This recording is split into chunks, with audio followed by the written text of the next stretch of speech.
He is routinely called the most wanted man in the world, living in exile overseas, wanted for espionage in this country. Blew the lid off data mining programs that had been launched in the wake of and in the name of 9/11. Secretary of State Sean Callery launched a full-on frontal assault on Snowden, calling him a traitor, challenging him to come home to face justice. He's the man who delivered the biggest intelligence leak in history, in exile in Russia. The American intelligence community reeling from his disclosures. These programs are immensely valuable for protecting our nation. 2006. Edward Snowden is hired by the CIA as a computer technician and gets top security clearance. He says, "Much of what I saw really disillusioned me about how my government functions and what its impact is in the world."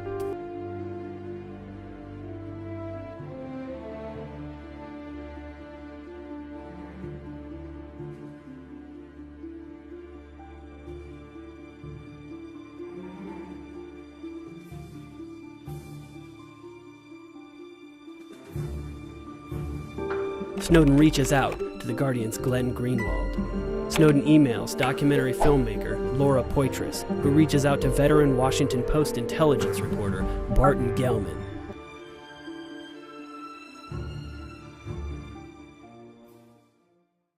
Not only was it just the number of it was so vast, but Snowden had cataloged them all in this incredibly precise way. Files, but sub-files, and then sub-files to those sub-files. June 4th, The Guardian reporters filed their first article. The Washington Post runs Gellman and Poitras' story. The NSA figures out that Snowden is the leaker. Charged under the Espionage Act, Snowden leaves Hong Kong with a revoked passport and arrives in Moscow. Snowden is granted a one-year asylum in Russia.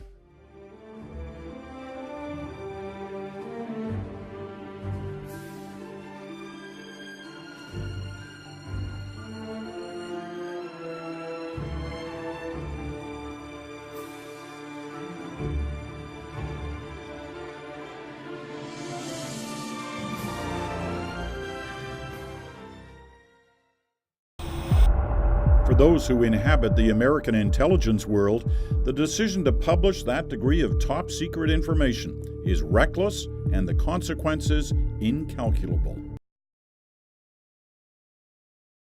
He's revealed the architecture, the tactics, techniques, and procedures as to how America gains other countries' secrets. And that's why this damage is going to be so severe and very long-lasting. And this amounts to telling our enemy our playbook. He has caused great harm to the United States. And let me characterize this for you. This is the greatest hemorrhaging of a legitimate American secrets in the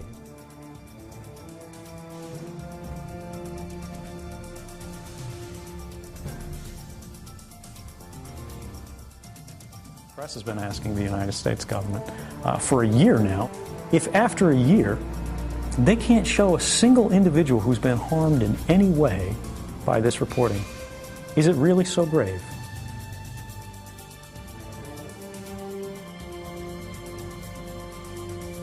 To your knowledge, there is nothing in what you've handed over to the journalist materially damaging or threatening to the military or national security. No, there's nothing that would be published that would then harm the public interest. I didn't want to take information that would basically be taken and thrown out in the press that would cause harm to individuals, that would cause people to die, that would put lives at risk. When we think about what is happening with the NSA, for the last decade, the result has been an adversarial internet. They are setting fire to the future of the internet. You guys are all the firefighters. We need you to help us fix this. While vilified by some as a traitor, Snowden sees it differently. I reported that there were real problems with the way the NSA was interpreting its legal authorities to justify programs that have never been shown to keep us safe, but cost us liberties and freedoms that we don't need to give up, and our Constitution says we should not give up.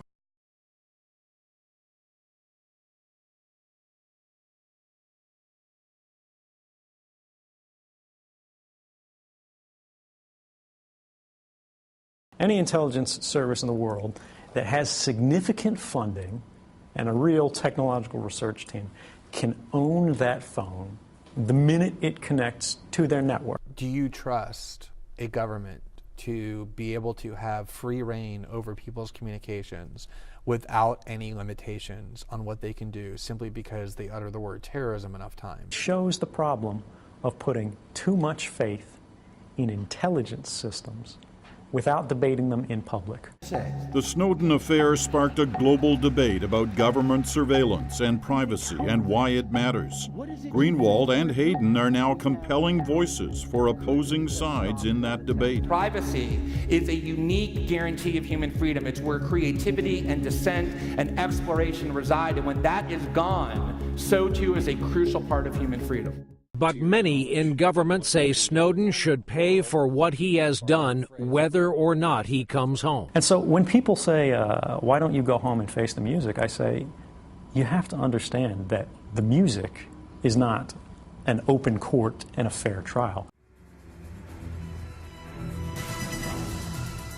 The U.S. State Department says Snowden's passport was pulled before he boarded that flight to Moscow, and yet he was somehow still able to leave Hong Kong.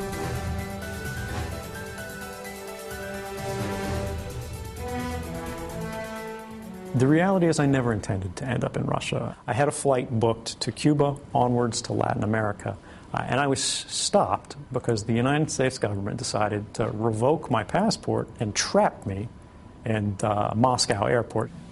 So when people ask, why are you in Russia? I say, please, ask the State Department. I have no relationship with the Russian government at all. I've never met the Russian president. I'm not supported by the Russian government. I'm not taking money from the Russian government. I'm not a spy, which is the real question. Do you see yourself as a patriot? I do. Being a patriot means knowing when to protect your country, knowing when to protect your Constitution. What is right is not the same as what is legal. Sometimes to do the right thing, you have to break a law. And the key there is in terms of civil disobedience.